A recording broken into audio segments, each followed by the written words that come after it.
आज हम जिस ड्रामा को एक्सप्लेन करने वाले हैं उसका नाम क्यूट बॉडीगार्ड है। और एपिसोड की शुरुआत में हम एक लड़की को देखते हैं जिसका नाम जिंग जिंग है और वो इस ड्रामा का मेन लीड है। तभी हमें पता चलती है कि वो यहाँ पर अपनी फेवरेट राइटर से मिलने के लिए आई है और ये भी पता चलती है कि वो उसकी कॉलेज में सीनियर थी और जिंग जिंग को उसके ऊपर काफ़ी टाइम से क्रश भी था। इसलिए साइड में एक कार होती है, उसमें वो देखकर खुद को सही करने लगती है और उसी कार में हमारी मेन लीड गू भी बैठा हुआ होती है। तभी गू बाहर आती है और वो जैसे ही जाती है तो धक्का मुक्की की वजह से जिंग जिंग गू के ऊपर गिर जाती है, जो देखकर गू तो हैरान हो जाती है और वो जिंग जिंग को साइड करती है और वो यहाँ से जाने लगती है। तो अभी जिंग जिंग देखती है कि उसकी एक स्वेटर की धागा गू की जैकेट में फंस गया है, इसलिए उसे लगती है कि गू एक पवर्ड है। इसलिए वो गू के पास जाती है और उससे लड़ने लगती है, लेकिन गू तो उसके ऊपर बिल्कुल भी ध्यान नहीं देता और वो यहाँ से उसे कुछ भी बिना बोले यहाँ से चली जाती है। तो अभी पता चलती है कि गू का फैमिली काफी अमीर है और वो एक कंपनी का ओनर भी है और गू की ग्रैंडफादर उसे यहाँ पर इसलिए बुलाया हुआ होती है ताकि उसे इस कंपनी का सीईओ बना सके, लेकिन वो तो उन्हें साफ साफ मना कर देती है और वो अपना रेजिग्नेशन लेटर अपने ग्रैंडफादर को देकर यहाँ से चली जाती है, जो देखकर उसकी ग्रैंडफादर को तो बहुत ज्यादा गुस्सा आती है। और दूसरी तरह जिंग जिंग ये सोच रही होती है कि एक दिन उसकी सीनियर को भी उसे ऐसा प्यार हो जाएगा। तो भी वहाँ पर गू से टकरा जाती है, जो देखकर जिंग जिंग को तो काफी गुस्सा आती है और वो जैसे ही गू से लड़ने वाला होती है तो भी वहाँ पर गू की कंपनी की लूक आ जाती है और वो गू को रुकने की कोशिश करती है, जो देखकर जिंग जिंग को ऐसा लगती है कि वो लोग गू को किडनैप करने के लिए आए हैं, इसलिए वो उनसे लड़ने लगती है, जो देखकर गू काफी हैरान हो जाती है। और लड़ते वक्त जिंग जिंग एक एम्प्लॉय को जोर से मार देती है, इसलिए उसकी नाकों से ब्लड निकलने लगती है और जैसे ही जिंग जिंग ब्लड को देखती है तो वहीं पर बेहोश हो जाती है क्योंकि उसे ब्लड हो गया होती है। तो अभी गू उसे संभालती है और जैसे ही ये उसकी असिस्टेंट देखती है तो वो हैरान हो जाती है और उसके बाद गू जिंग जिंग को लेकर हॉस्पिटल में जाती है और जैसे ही जिंग जिंग का ट्रीटमेंट होती है तो गू उसे देखती है कि जिंग जिंग का कपड़ा सही नहीं है,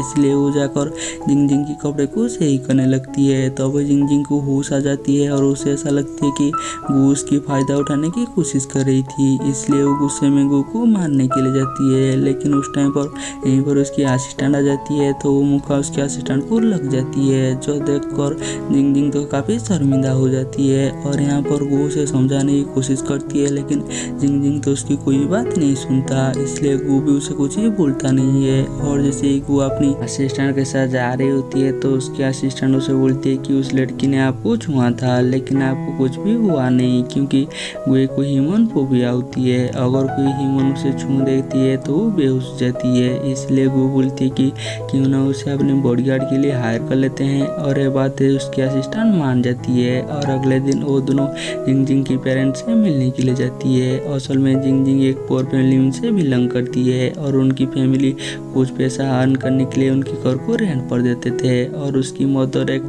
सैलून पर काम करती थी और उसकी फादर एक मास्टर आर्ट क्लब चलाती थी। और जैसे ही जिंग जिंग की पेरेंट्स को पता चलती है कि वो यहाँ पर जिंग जिंग को अपनी बॉडीगार्ड हायर करने के लिए आए तो उसकी पेरेंट्स बहुत ज़्यादा खुश हो जाती है। तो भी यहाँ पर जिंग जिंग आकर अपने पेरेंट्स को बताए थे कि ये वो इंसान है जो कि कल मेरी फायदा उठाने की कोशिश कर रही थी और ये बात तो उसकी फादर को बहुत ज़्यादा गुस्सा आती है, इसलिए वो गुस्से में उन दोनों को यहाँ से भगा देती है। और जैसे ही वो बाहर जाती है तो वो देखती है कि उसकी ग्रैंडफादर के लोग उसे ढूंढने के लिए आ रही है, इसलिए वो दोबारा से भागते हुए आकर जिंग जिंग की घर में छुप जाती है। तो भी जिंग जिंग नहा कर आती है तो उसे ऐसा लगती है कि उसकी किचन में उसकी मदर है, इसलिए वो अपनी मदर को उसकी हेल्प करने के लिए बोलती है। तो वो जाकर जिंग जिंग की हेल्प करती है और जैसे ही जिंग जिंग गू को देखती है तो वो तो हैरान हो जाती है, तो भी वो फिसल जाती है और वो जाकर गू के ऊपर पड़ती है। तो भी वहाँ पर जिंग जिंग की पेरेंट्स जाती है और उन दोनों को ऐसी हालत देख कर वो गू के ऊपर दोबारा से गुस्सा हो जाती है और वो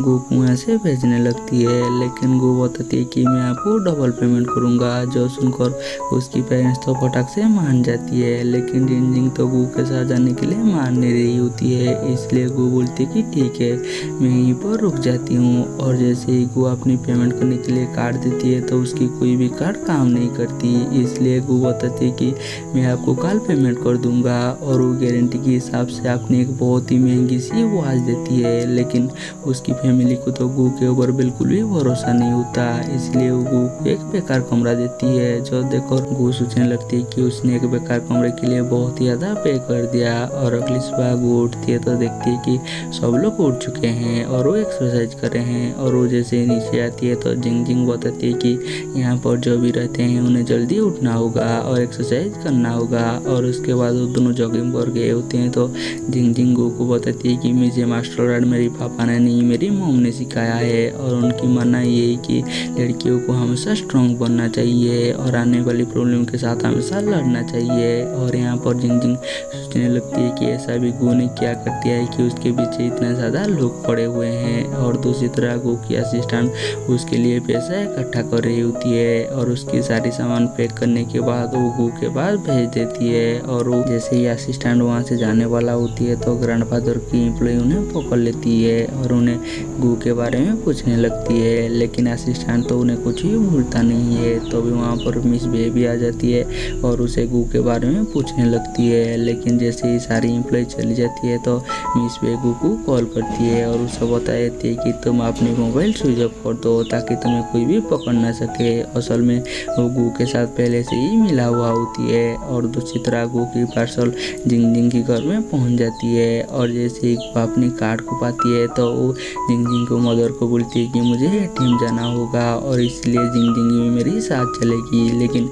जिंग जिंग तो साफ साफ मना कर देती है। इसलिए गो उसकी मदर को बोलती है कि मैं इसके लिए ज़्यादा पे करूँगा, जो बात उसकी मदर मान जाती है। और उसके बाद वो जिंग जिंग के साथ बस स्टैंड पर खड़ा हुआ होती है और जैसे ही बस आती है तो वो दोनों बस के ऊपर चढ़ जाती है, लेकिन ये गो का पहला टाइम था इसलिए गो को तो बहुत ज़्यादा अनकम्फर्टेबल लग रही थी, जो कि जिंग जिंग नोटिस कर लेती है। इसलिए वो गो को अंदर देख कर वो गो को प्रोटेक्ट करने लगती है, जैसे कि एक लड़का एक लड़की को प्रोटेक्ट करती है। और वो जैसे ही एटीएम पर पहुंच जाती है तो गो जिंग जिंग को एटीएम पर जाने के लिए बोलती है, क्योंकि अगर वो जाएगा और कैमरे पर आ जाएगा तो उसकी ग्रैंडफादर को उसकी सेकंड अकाउंट के बारे में पता चल जाएगी। इसलिए वो जिंग जिंग को एटीएम पर भेजती है। और जैसे ही जिंग जिंग गो के अकाउंट पर इतना ज़्यादा पैसा देखती है तो उसे ऐसा लगती है कि गो शायद कोई मनी लॉन्ड्रिंग करती है और वो कोई गलत काम करती है, इसलिए उसके पास इतना ज़्यादा पैसा है। इसलिए वो गो के पास जाती है और उसे एक मुक्का मारती है जिसमें गो की सिर से खून निकलने लगती है। और जैसे ही जिंग जिंग